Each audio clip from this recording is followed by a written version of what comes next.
She was standing knee-deep in frontier mud, wearing a white dress stained with horse manure and absolute ruin. The town laughed. Her intended groom had just turned his back, leaving her stranded 1,000 miles from home. That was when the shadow fell over her. Not a gentleman, but a mountain of a man, smelling of wood smoke and dried blood. He didn't offer pity. He didn't offer a handkerchief. He just looked at her and asked, "Can you cook? The sun over Bitter Creek didn't warm you. It punished you. It baked the muddy thoroughfare into a cracked, uneven puzzle of wagon ruts and deep hoof prints." Clara stood right in the middle of it. Her lungs burned. The corset, purchased second-hand from a widow in St. Louis, dug into her lower ribs like a dull saw blade. She didn't move. She couldn't. If she moved, she would have to acknowledge the reality of the last 10 minutes. Wyatt Sutton had walked away. He hadn't even taken her trunk off the stagecoach. He had stood there on the boardwalk outside the assayer's office, wearing a cheap suit that shone at the elbows, and he had looked at her as if she were a rotted piece of lumber he'd been sold by mistake. "You're not the woman in the photograph," Wyatt had said. His voice wasn't low. He wanted the street to hear him. He wanted to make sure the men loitering by the livery knew he wasn't the fool. The woman in the picture was delicate, young. "You look like you've been hauling plough lines." "I sent you a tintype of myself," Clara had replied. Her voice had betrayed her, coming out thin and reedy. "I told you I worked my uncle's farm after the typhoid took him," Wyatt sneered. He looked at her hands. They were resting on her skirts, wide, capable hands, with knuckles thickened by years of hauling ash and scrubbing floors. They weren't the hands of a parlor ornament. "I paid for a bride, not a field hand, and I certainly didn't pay for a spinster with a jaw like an anvil. The deal is off. Take the stage back." "I have $2 to my name," Clara had stated, the panic rising hot and sharp in her throat. "The ticket was $40. That sounds like a problem for the railroad," Wyatt said, turning on his heel. He didn't look back. He pushed through the swinging doors of the Gold Dust Saloon, seeking refuge in bad whiskey and the approval of men who thought a broken promise was a decent punchline. Clara stood in the street. The stagecoach driver spat a stream of dark tobacco juice into the dirt, tipped his hat, and snapped the reins. The heavy coach lurched forward, tossing her battered leather trunk unceremoniously into the muck before rolling out of town. Silence settled over the street, broken only by the low, grating laughter of a few miners leaning against the mercantile railing. They were looking at her. The whole town was looking at her. A mail-order bride, rejected on delivery. The white cotton dress, painstakingly sewn by lantern light over 3 sleepless weeks, dragged in the brown sludge. The lace at the cuffs was already graying with dust. Sweat trickled down the back of her neck, pooling uncomfortably beneath the heavy fabric. She tasted grit in her teeth. She had nowhere to go. She couldn't go back to St. Louis. Her uncle's farm was sold to pay his debts. She had risked everything on Wyatt Sutton's letters written in a sweeping, elegant hand that spoke of timber fortunes and a big house on a hill. Lies. All of it. Bitter Creek was a jagged scar of a town, a collection of canvas tents and raw pine storefronts clinging to the edge of the wilderness, smelling of stale beer, oiled leather, and desperation. Clara closed her eyes. She felt the heavy, suffocating weight of the panic trying to drag her down into the mud. She wanted to scream. She wanted to tear the ridiculous white dress from her body and run until her lungs burst. She took a slow, jagged breath. No, she opened her eyes. The tears that had threatened to fall were gone, burned away by a sudden, white-hot surge of anger. She wasn't going to cry for a coward in a cheap suit. She wasn't going to entertain the miners. She walked over to her trunk, It was heavy, packed with iron skillets, heavy quilts, and a few meager books. She grabbed the leather handle. She pulled. It slid a few inches in the mud, heavily. She pulled again. The miners laughed louder. "Need a hand, sweetheart?" one called out. "I got a floor that needs scrubbing." Clara didn't look at them. She braced her boots in the dirt and prepared to heave the trunk toward the boardwalk. Then the laughter stopped. It didn't taper off. It died instantly, severed by the arrival of something heavy and quiet. Clara felt the shift in the air before she saw it. The smell hit her first, a thick, pungent blend of wood smoke, raw wool, pine pitch, and dried blood. It was the smell of the deep woods, untamed and entirely indifferent to the noise of men. She looked up. He blocked out the sun. He was a massive, ruinous structure of a man. He wore a heavy coat made of patched elk hide, dark and slick with grease across the shoulders. A heavy black beard covered the lower half of his face, wild and untrimmed. A battered slouch hat cast a deep shadow over his eyes, but she could feel them. They were pale, the color of winter ice, and they were fixed entirely on her. Clara froze. He carried a Sharps rifle slung casually over one shoulder, its walnut stock scarred and heavily oiled. A thick-bladed knife rested in a leather sheath on his thigh. He looked like a man who had walked out of a blizzard and hadn't thawed out since.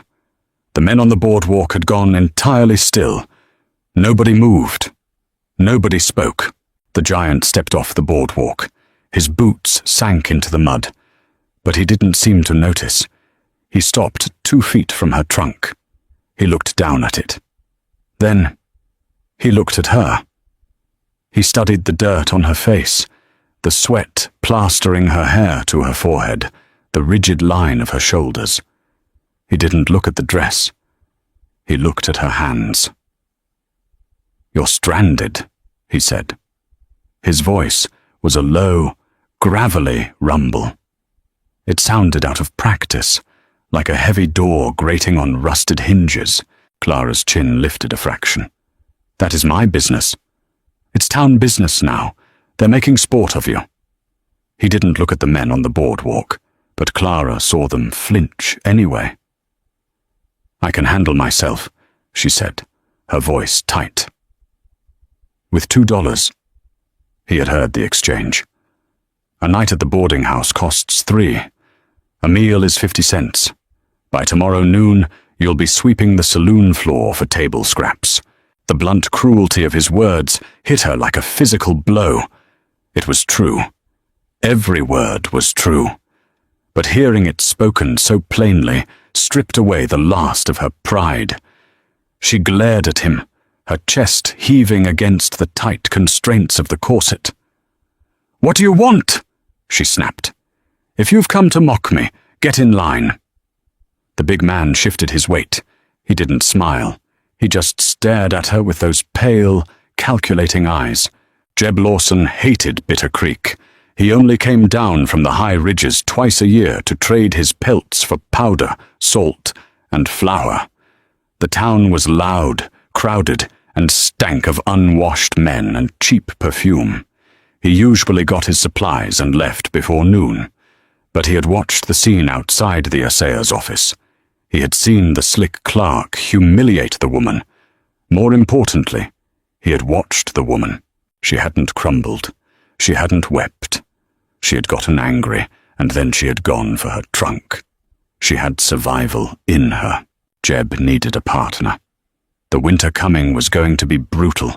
He could read it in the coats of the animals and the early frost on the timberline.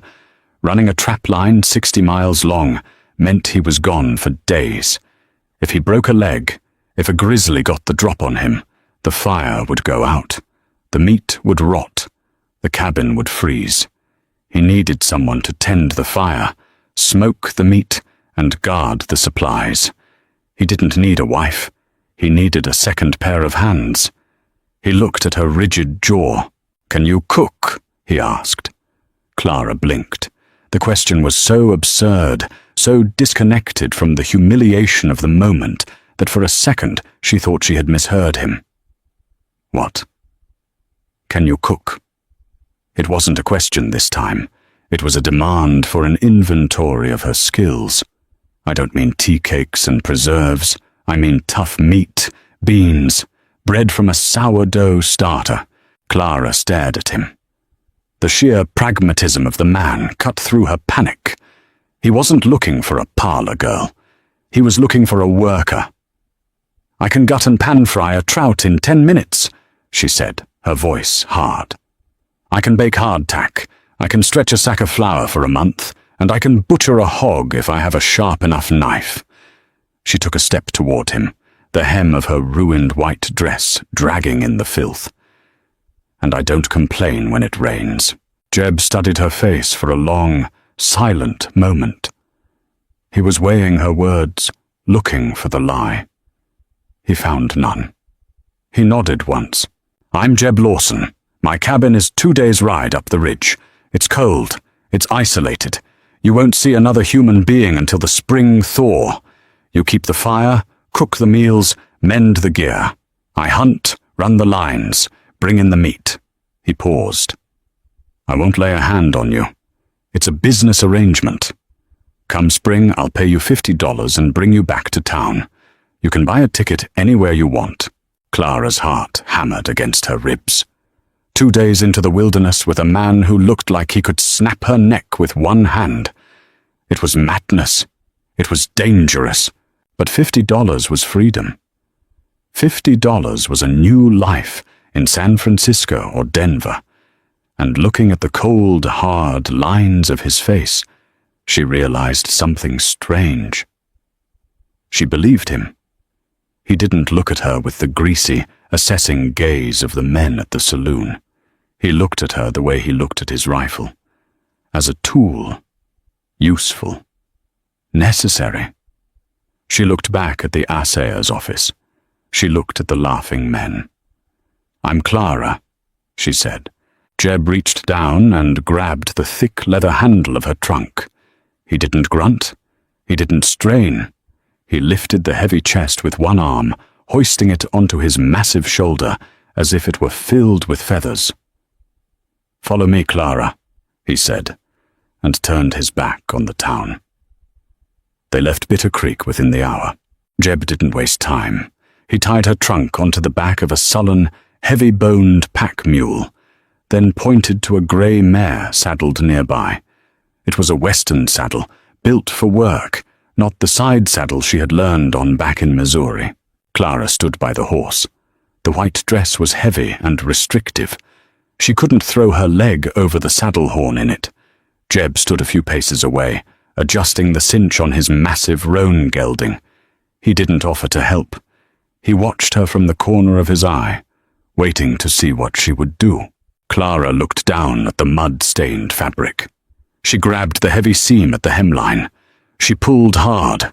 The thick cotton ripped, a loud, tearing sound that echoed in the quiet air behind the livery. She tore it up past her knees, shredding the garment that had been her hope, her dowry, and her prison. She tied the loose flaps around her thighs, jammed her booted foot into the stirrup, and hauled herself up into the saddle. Jeb swung onto his roan. He didn't say a word, but as he turned his horse toward the timberline, Clara thought she saw the faint, briefest tightening of the corners of his mouth. The ride was brutal. The first few hours were a steady, grinding ascent through scrub oak and dusty foothills. The heat of the valley floor clung to them, stifling and thick. Clara's back ached from the unaccustomed posture. Her legs chafed against the heavy leather of the saddle. But she didn't utter a sound. She watched Jeb's broad back, swaying in rhythm with his horse.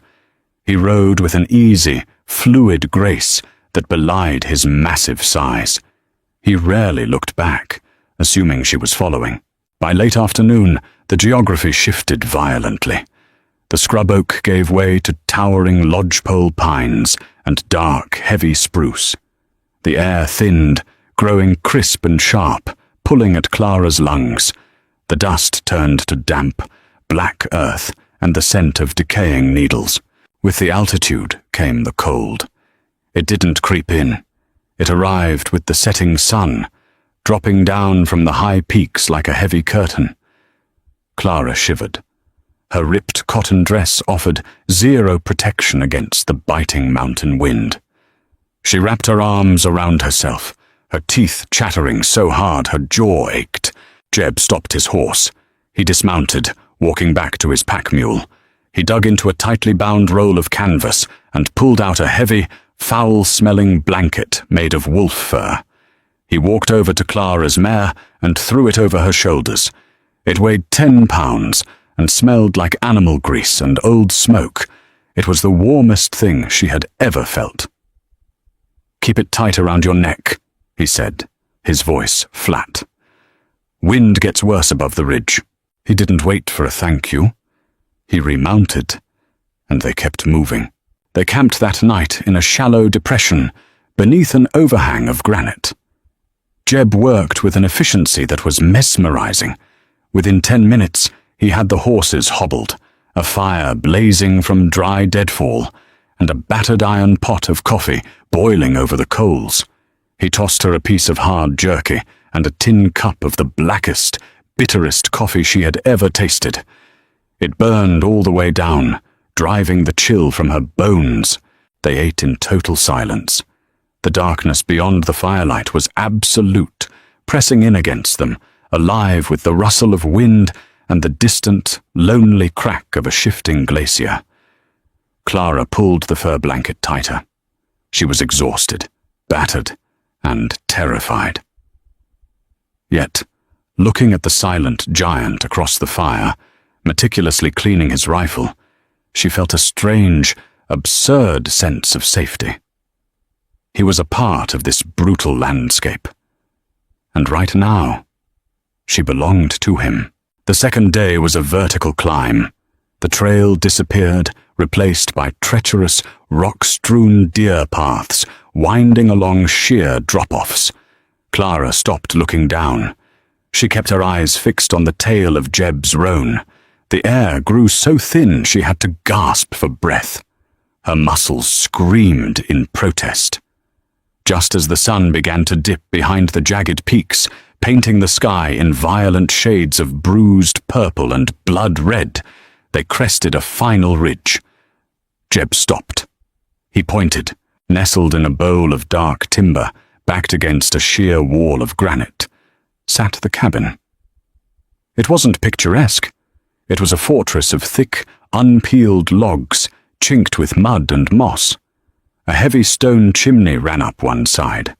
A small corral, built of sturdy split rail, sat to the left. It looked raw, isolated, and incredibly lonely. "Home," Jeb grunted. They rode down into the clearing. Jeb dismounted and began unburdening the animals. Clara slid from the saddle. Her legs gave out instantly, turning to water beneath her. She caught herself against the mare's side, gripping the saddle leather to stay upright. Jeb walked past her, carrying her trunk. He pushed open the heavy timber door of the cabin and set it inside. He turned back, looking at her shivering against the horse. "Firewood is stacked on the north wall. Kindling is in the bucket by the hearth," he said, pointing a thick finger toward the cabin. "Water barrel is empty. River is 100 yards down the draw. Grab the bucket." He didn't offer her a moment to rest. He didn't ask if she was all right. He was establishing the rules. Survival meant work. Clara's hands were numb. Her back was a column of fire. She wanted to collapse onto the frozen dirt and sleep. She looked at him. He stood there, waiting. She let go of the horse. She stood up straight, ignoring the scream in her thighs. She walked past him, her boots crunching on the frost-hardened ground. "I'll start the fire first," she said, her voice raspy but steady. "Then I'll fetch the water. Where do you keep the skillet?" Jeb's eyes flickered. He nodded slowly. "Hanging on the wall, next to the stove." Clara walked into the dark, freezing cabin. The real work had just begun. The first week was a masterclass in pain. Clara woke every morning before dawn, in a darkness so absolute it felt heavy. The cold inside the cabin was a living thing, creeping through the chinks in the logs, settling into her bones, stiffening her joints until every movement required a deliberate, agonizing effort. Her bed was a narrow pallet of pine boughs and a heavy canvas tarp in the far corner of the single room. Jeb slept on a larger bunk near the door. Between them sat the cast-iron stove, a hulking black beast that demanded constant feeding. That was her first job. Every morning, she would throw off the heavy wool blankets, her breath pluming white in the freezing air, and rush to the stove. Her hands, already blistered and raw, fumbled with the iron latch. She dug through the grey ash to find the lingering coals, feeding them dry pine needles and thin strips of cedar until they caught. The fire was life. Without it, the cabin was a tomb. Jeb was usually gone before the fire caught. He moved like a ghost for a man of his size. He would take his rifle, strap on his snowshoes, and vanish into the timberline to check the near traps or hunt for fresh meat. He left no instructions. The expectations were unspoken, but absolute. Clara worked. She worked until her back screamed and her hands bled. She hauled water from the creek in 2 heavy wooden buckets. The path was steep and slick with frost. By the 3rd day, the edges of the stream had iced over, and she had to use a heavy stone to shatter the crust before she could dip her buckets.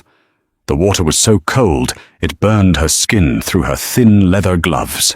She split wood. Jeb felled the trees and bucked them into rounds, but she had to split the kindling and the smaller logs for the stove. The axe handle was thick, polished smooth by years of Jeb's sweat. Clara learned to swing it with her hips, using the weight of the iron head rather than her arms.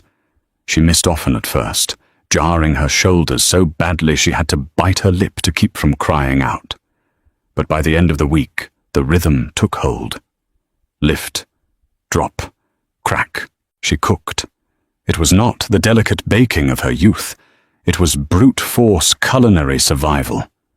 Jeb brought back a mule deer on the 4th day, dropping the gutted carcass on the snow outside the door. "Needs skinning," was all he said, before turning back to tend the horses. Clara stood over the dead animal. The smell of copper and musk was overpowering. She went inside, retrieved her sharpest paring knife, and knelt in the snow. She worked for 3 hours. She ruined her only remaining apron. Her hands were stained deep red, the fat and blood congealing in the bitter cold. But she stripped the hide clean. She quartered the meat, hanging the heavy haunches in the smokehouse out back. When Jeb walked in for supper that night, the cabin was warm. The smell of rendering deer fat, fried onions, and strong coffee filled the small space. Clara set a tin plate in front of him. Thick slabs of venison steak, seared hard on the outside and pink in the middle, sat next to a mound of heavy, unleavened biscuits. Jeb sat down. He didn't look at her. He picked up his knife and ate. He ate with the focused intensity of a wolf, clearing the plate in minutes. He wiped his mouth with the back of his massive hand. He looked at the empty plate. Then he looked at the pan on the stove. "More?" Clara asked. Her voice was flat. She was too exhausted for pleasantries. Jeb nodded. "Yes." She filled his plate again. When he finished the 2nd helping, he pushed the chair back. He looked at her hands, resting on the rough-hewn table. The knuckles were split. The fingernails were chipped and lined with dried blood. "You didn't ruin the hide," Jeb said. It was the longest sentence he had spoken to her in 3 days. "I told you I could butcher," Clara replied, refusing to break his gaze. "Most people talk, few do." Jeb stood up. He walked over to a small wooden shelf above his bunk and brought back a tin of yellow paste. He set it on the table in front of her. bear grease and crushed willow bark. Put it on your hands before you sleep, or they'll crack down to the bone when the real cold hits. He turned and walked out the door to check the horses, leaving Clara staring at the small tin. It wasn't a compliment. It wasn't an act of kindness. It was maintenance. She was a tool, and he was keeping his tool sharp. Clara told herself this as she rubbed the foul-smelling grease into her raw skin that night. But as the dull ache in her joints finally began to recede, she realized she didn't care why he had given it to her. They had formed a brutal, silent partnership. He provided the raw materials of survival. She refined them. They moved around each other in the small cabin like two wary predators forced to share a cage. There was no romance. There was no softening of the edges. But there was respect. Hard-won, silent, and absolute. The real cold hit 10 days later, and it didn't announce itself. It fell from the sky like a hammer. Jeb had left before sunrise, heading out to the high ridge to set a line of marten traps. He had told her he would be back by mid-afternoon. "Sky looks bruised," he had muttered, glancing up at the heavy leaden clouds settling over the peaks. "Keep the fire hot." By noon, the temperature plummeted 20 degrees. The air grew so sharp it felt like inhaling glass. Then the wind started. It wasn't a steady blow. It was a shrieking, violent force that rattled the heavy timber door on its iron hinges and drove a fine, powdery snow through the tiny cracks in the mud chinking. Within an hour, the world outside the single window vanished. It was a white wall. The storm was blinding, completely erasing the tree line, the corral, and the path to the creek. Clara stood by the window, a knot of pure panic tightening in her chest. She had seen winter storms in Missouri, but nothing like this. This was a suffocating, lethal entity. She looked at the clock ticking on the mantel. 2 o'clock. She went to the wood box. It was half empty. She needed more wood. If the storm lasted through the night, she would run out, and the cold would kill her in her sleep. She wrapped herself in the heavy wolf fur blanket, tied a scarf over her nose and mouth, and picked up the axe. She pushed the door open. The wind hit her like a physical blow, knocking her backward. The roar was deafening. The snow stung her eyes like sand. She put her head down and shoved through the doorway, fighting to pull the heavy oak door shut behind her. The woodpile was only 10 yards away, but it took her 5 minutes to reach it. The snow was already drifting knee-deep. She grabbed the frozen rounds of pine, dragging them back to the cabin 2 at a time. Her chest heaved. The icy air burned her throat. By the 5th trip, she couldn't feel her feet. She slammed the door shut for the final time, dropping the logs onto the floor. She fell to her knees, gasping for air, shaking uncontrollably. She crawled to the stove and pressed her back against the hot iron, waiting for the feeling to return to her limbs. 3 o'clock, 4 o'clock. The light in the cabin faded, swallowed by the howling white darkness outside. Clara lit the kerosene lantern. The yellow light cast long, nervous shadows across the log walls. She put a massive pot of water on the stove, tossing in a heavy chunk of salted beef and a handful of dried beans. She didn't know if Jeb was coming back. The thought settled over her, cold and heavy. If Jeb died on the ridge, she was a dead woman. She didn't know the trail back to Bitter Creek. She didn't know how to hunt. She would simply starve or freeze when the wood ran out. Her survival was entirely tethered to a man she barely knew, a man who spoke in grunts and smelled of wild things. 5 o'clock. 6 o'clock. The wind screamed down the chimney, blowing smoke back into the room. Clara sat at the table, her hands wrapped around a tin cup of hot water. She stared at the door. "He's a mountain man," she told herself. He knows this land. He's survived worse. But logic offered no warmth. The reality of the wilderness was indifferent to experience. A snapped ankle, a blind step over a ledge, a falling branch. Death up here didn't require a grand mistake. At 7 o'clock, the door latch rattled. Clara jumped to her feet, her chair scraping loudly against the floorboards. The heavy door was kicked open. A massive, snow-covered shape stumbled into the room. A blast of sub-zero wind followed him, instantly dropping the temperature in the cabin. Jeb kicked the door shut behind him. He didn't walk. He staggered.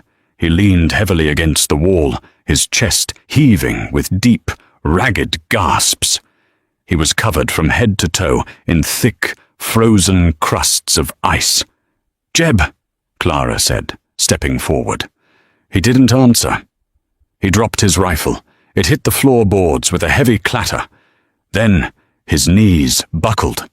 He went down hard, catching himself on one arm. Clara rushed to him. She grabbed his shoulder, the elk hide coat stiff as a board. "Jeb, get up. You have to get near the stove." "Leg," he grunted through clenched teeth. His voice was a thin, reedy rasp she had never heard before. Clara looked down. His right leg was dragged out behind him at a sickening angle. He hadn't just gotten caught in the storm. He was hurt. Badly. Panic spiked in her throat, tasting like copper. She forced it down. There was no room for panic. "I'm going to pull you," she said. She grabbed him under his left arm. He weighed nearly 250 pounds, and the wet clothes added 50 more. Clara planted her boots, braced her back, and pulled with everything she had. Jeb let out a low, guttural groan, pushing with his good leg. Inch by grueling inch, they slid across the floor until he was propped against the wood box, directly in front of the roaring stove. His face was terrifying. His skin was a mottled, waxy grey. His lips were blue. His eyes were half closed, the lashes caked in ice. He was freezing to death from the inside out. "Don't sleep," Clara ordered, her voice cracking like a whip. "Look at me, Jeb. Do not go to sleep." She didn't wait for a response. She grabbed her paring knife from the table. She dropped to her knees and began hacking at the leather laces of his right boot. The leather was frozen solid. She couldn't untie it. She sliced through the tough hide, cutting away the boot and the heavy wool socks beneath. His ankle was swollen to the size of a melon, the skin already turning a dark, bruised purple. It wasn't a compound fracture. No bone was showing, but it was badly broken or severely dislocated. She left the leg alone for a moment. He needed heat, fast.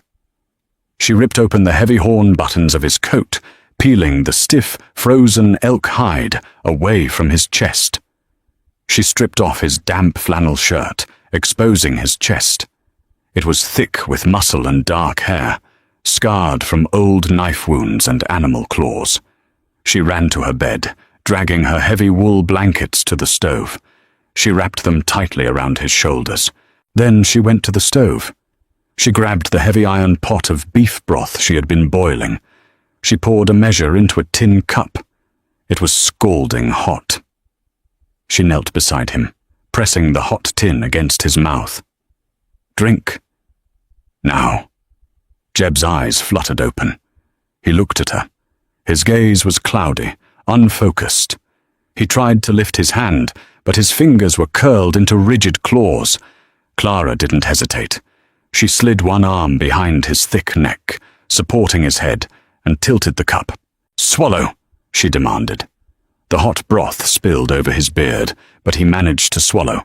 He coughed, a harsh, racking sound that shook his entire body. "Again," Clara said, her voice hard, refusing to let him slip away. She forced half a cup of the scalding liquid down his throat.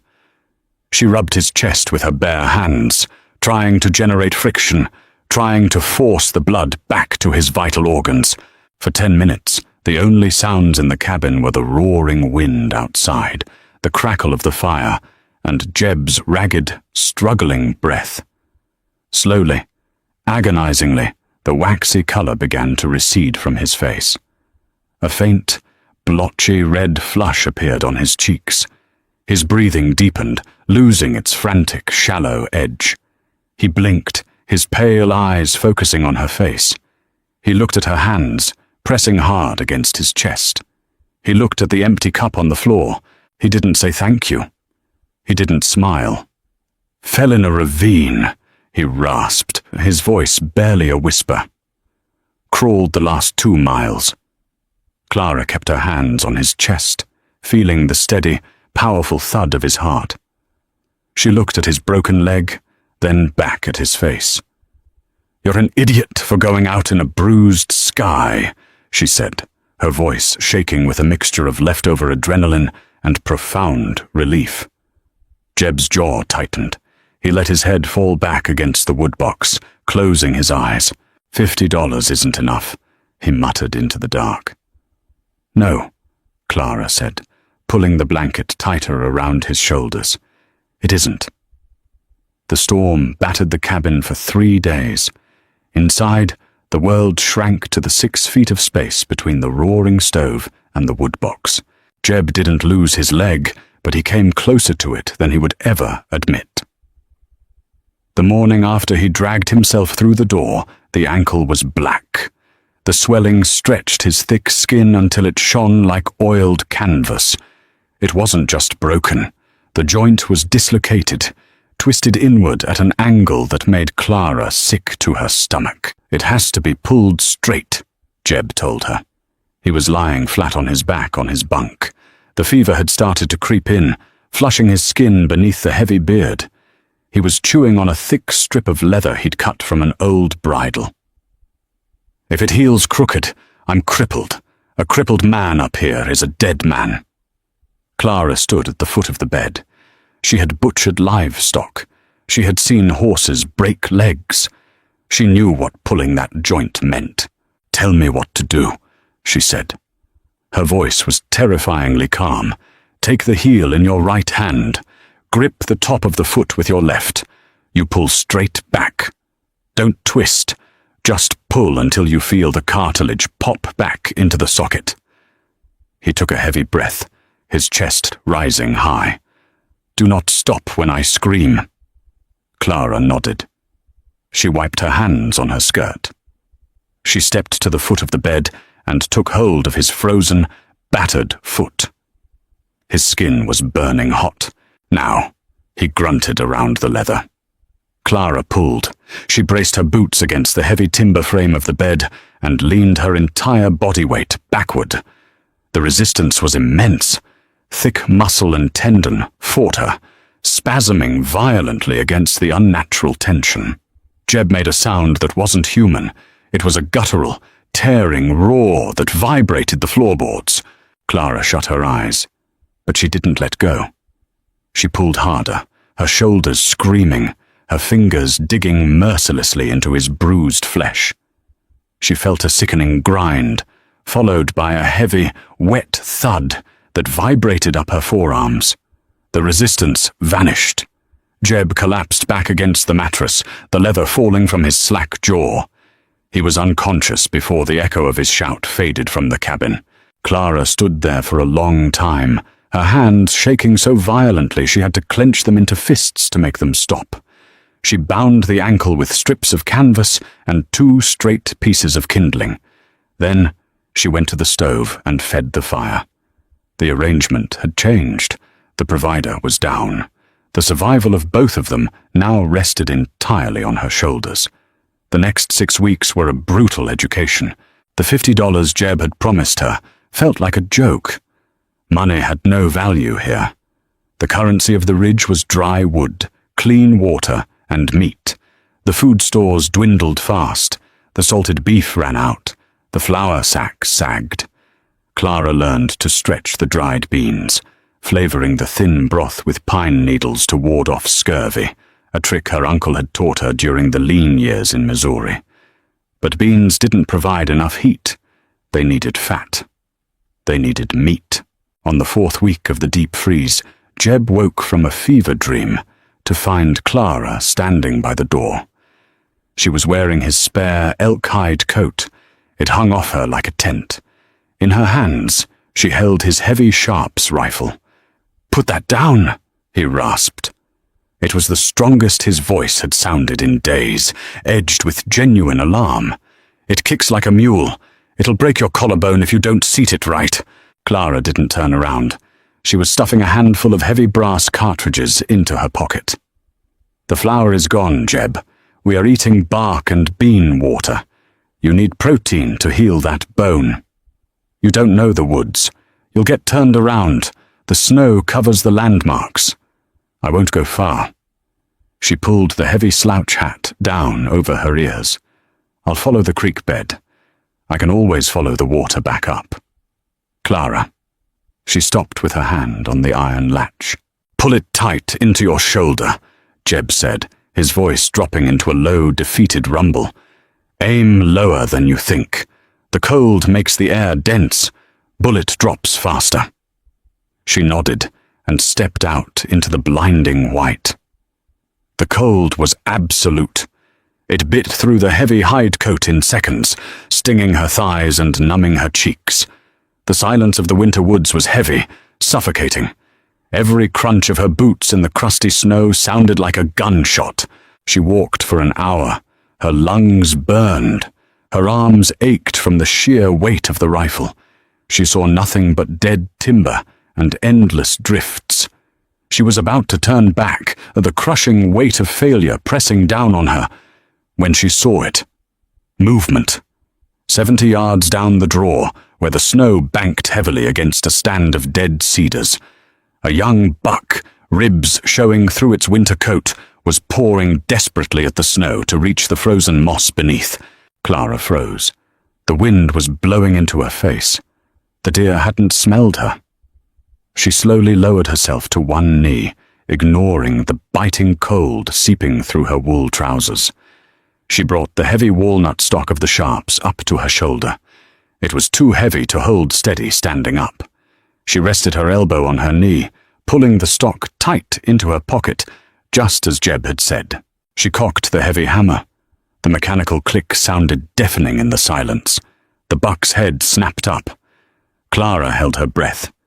She lined up the heavy iron sights just behind the front shoulder. "Aim lower than you think." She squeezed the trigger. The rifle roared, spitting a massive cloud of dirty white smoke into the frigid air. The recoil was a physical assault. It punched into her shoulder with the force of a swinging hammer, knocking her flat onto her back in the snow. Her ears rang violently. She scrambled to her feet, ignoring the throbbing pain in her collarbone, and peered through the dispersing smoke. The buck was down.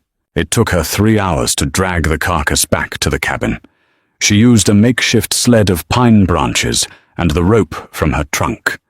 By the time she reached the clearing, the sun was dropping behind the ridge, painting the sky in colors of bruised flesh. She was entirely spent, her muscles trembling with absolute exhaustion, her clothes soaked in sweat that was already beginning to freeze. She kicked the cabin door open and dragged the heavy buck straight onto the floorboards. Jeb pushed himself up on his elbows. He looked at the dead animal, its blood pooling on the rough wood. Then he looked at Clara. Her face was smeared with soot and blood. Her hair was wild. She was breathing in heavy, ragged gasps. She didn't look like a mail-order bride. She didn't look like a farm girl. She looked like the mountain. She dropped the rope, walked to the stove, and picked up the iron skillet. "I told you," she said, her voice a dry rasp. "I don't complain when it rains." Jeb lay back down. He stared at the ceiling for a long time. "I'll sharpen the knife," was all he said. From that day on, the silence in the cabin changed. It was no longer the heavy, wary silence of strangers. It was the easy, structural silence of a partnership. They began to talk. Not about the future, and never about Wyatt Sutton. They talked about the land, Jeb taught her the migration patterns of the elk. He explained how to read the ice on the creek to know where it was thick enough to hold weight. In return, while she rendered fat or mended his heavy wool socks, Clara told him about the farm in Missouri. She told him about the typhoid that took her uncle. She told him about the sheer, crushing terror of being left with nothing but dirt and debt. "It makes you hard," Jeb said one night. The fire was burning low, casting a dull orange glow across his scarred face. His leg was propped up on a stump. The swelling was gone, replaced by a thick knot of calcified bone. He would walk again, but the limp would be permanent. "It makes you survive," Clara corrected him, turning a roasting strip of venison over the coals. "Being hard is just a side effect. You could have stayed in St. Louis, found a job in a laundry, a factory." "I don't want to be a cog in a machine," Clara said fiercely. "I don't want to work for a wage until I die coughing up cotton dust. I wanted land. I wanted a place that was mine, even if I had to marry a stranger to get it." Jeb looked at his calloused hands. "You married the wrong stranger. Wyatt Sutton wasn't a stranger. He was a liar. There's a difference." She looked at Jeb, her dark eyes reflecting the firelight. "You never lied to me. You told me it would be cold. You told me it would be brutal. You told me you needed a worker." "I did." "Well," Clara said, setting the cooked meat on a tin plate and sliding it across the table to him. "You got one." Spring arrived not with warmth, but with violence. The ice on the creek shattered overnight with the sound of cannon fire, sending torrents of muddy, freezing water rushing down the draw. The snow didn't melt, it rotted, turning the steep trails into treacherous rivers of brown slush. With the thaw came the realization. The isolation was over. Jeb could walk. He leaned heavily on a thick staff of cured hickory, dragging his right foot slightly. But he could work. He chopped his own wood. He tended his own horses. Clara found herself standing by the window one morning, watching him brush down the roan gelding in the corral. The heavy wolf fur blanket was folded neatly at the foot of her bunk. The white dress she had torn apart was long gone, burned for rags. She wore canvas trousers and a flannel shirt, both tailored from Jeb's cast-offs. She watched his broad back as he worked. She knew the rhythm of his breathing. She knew he liked his coffee boiled twice. She knew that when a storm blew in, his leg ached so badly he couldn't sleep, though he never made a sound. He finished with the horse and walked toward the cabin. His heavy boots thumped unevenly on the porch. He opened the door and stepped inside. He didn't take off his hat. He walked over to his bunk, dropped to one knee with a wince, and pried up a loose floorboard. He reached inside and pulled out a small leather pouch. He stood up, walked to the table where Clara was kneading sourdough, and dropped the pouch. It hit the wood with a heavy, metallic clink. $50 in gold eagles, Jeb said. His voice was flat, emotionless. "The pass is clear. We ride down tomorrow." Clara stopped kneading. She looked at the leather pouch. It was stained with sweat and dirt. It was her ticket to San Francisco. It was independence. It was exactly what they had agreed upon in the mud of Bitter Creek 6 months ago. "All right," she said. She didn't look up. She punched the dough down violently, her knuckles white. Jeb lingered for a second longer, as if waiting for something else, then turned and walked back out the door. The ride down was faster than the ride up. The horses were eager to reach the valley, sliding and scrambling down the muddy switchbacks. Clara rode in silence. The mountain air grew warmer, thicker, losing the sharp, clean bite of the high pines. By mid-afternoon, the raw pine buildings of Bitter Creek appeared through the scrub oak. The town looked exactly the same. Mud horses and men leaning against peeling storefronts. It felt small. It felt loud. It felt completely alien. Jeb rode straight to the stagecoach office. He dismounted slowly, favoring his bad leg, and tied his roan to the hitching post. He walked around and offered Clara his hand. She looked at it. A massive, scarred hand that had killed, built, and survived. She placed hers in it and stepped down from the mare. "Stage leaves for Denver in an hour," Jeb said, his pale eyes fixed on the stage office door. "From there, you can catch the rail west." Clara stood on the boardwalk. Her boots were caked in mountain mud.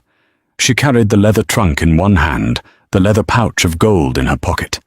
She looked down the street. Outside the Gold Dust Saloon, a man in a dusty suit was walking out, laughing with a painted woman. It was Wyatt Sutton. He looked thinner, his suit more frayed, his face flushed with cheap whiskey. He glanced down the street. He saw Jeb first, the mountain of a man in the elk-hide coat. Then his eyes slid to Clara. He stopped laughing. He stared. He didn't recognize her at first. The woman he had abandoned was wearing ruined lace and panic. The woman standing before him wore canvas, leather, and a look of cold, unbreakable granite. She looked like she could snap his spine and not lose a minute of sleep. Wyatt took a step backward, bumping into the saloon doors, and quickly turned his face away, hurrying down the alley. Clara felt nothing. No anger. No vindication. He was a ghost from a life she no longer inhabited. She turned back to Jeb. He was watching the stagecoach being loaded with mail sacks. His jaw was set hard beneath the heavy beard. He looked deeply uncomfortable in the town, like a caged bear waiting for the cage to open. "Well," Jeb said, finally looking at her. "The contract is done." He didn't say goodbye. He didn't wish her luck. He just stated the fact. He turned to untie his horse. "Jeb." He stopped. His hand rested on the leather reins. He looked over his shoulder. Clara reached into her pocket. She pulled out the leather pouch. She walked over to him and pressed it firmly against his chest. Jeb looked down at the gold, then back up at her face, his brow furrowed in deep confusion. "What is this? A ticket to Denver is $20. You need the rest to start." "I'm not going to Denver," Clara said. "San Francisco, then. It doesn't matter." "I'm not going anywhere on a stagecoach," Clara said. Her voice was steady, cutting through the noise of the muddy street. "I told you, I'm not a farmhand you can rent for the season." Jeb turned fully toward her, ignoring the pain in his leg. "The winter is over, Clara. The work is done. The work is never done up there, and you know it." She stepped closer. She didn't flinch from his size or the intensity of his pale eyes. "Your leg is ruined for the high traps. You can't haul a bull elk out of the ravine alone anymore. You need a partner." Jeb stared at her. The air between them felt suddenly tight, charged with an electricity that had nothing to do with the coming spring storms. "It's a brutal life," he said quietly, the gravel in his voice scraping low. "It ages you fast. The cold never leaves your bones. You've got money now. You can buy a soft life." "I don't want a soft life," Clara said, her chin lifting. "I want a real one. I want the cabin. I want the ridge." She looked dead into his eyes. "And I don't want $50. Jeb looked at her hands. He saw the calluses, the burn scars from the stove, the strength in her knuckles. He saw the woman who had dragged him from the edge of the grave, set his bones, and shot a buck in a blizzard. He slowly lowered his hand from the reins. He took the leather pouch of gold and dropped it into his own pocket. A slow, fractional change came over his face. The rigid, guarded lines around his mouth softened. It wasn't quite a smile, but for a man like Jeb Lawson, it was brighter than the sun. He took a step closer, towering over her, smelling of pine, pitch, and leather. He looked down at her with an intensity that made her breath hitch. "I'm going to build a bigger smokehouse this summer," he said softly.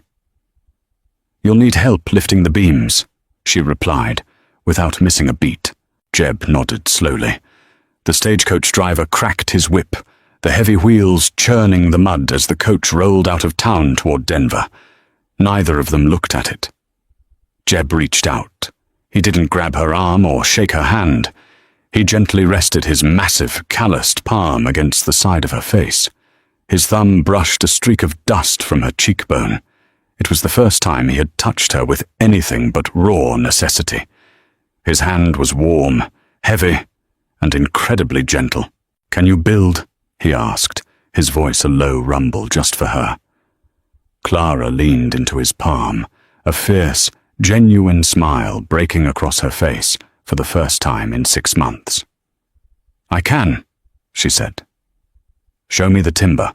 True Western romance isn't found in grand gestures or stolen kisses. It's forged in the absolute fire of survival. Clara and Jeb didn't fall in love because they were meant to. They fell in love because they proved, in the harshest conditions on Earth, that they could trust each other with their lives. If this gritty, grounded story of resilience and finding an equal partner in the wild hit home for you, do me a favor and smash that like button. Share this video with someone who loves real storytelling, and make sure you subscribe to the channel for more untamed frontier dramas.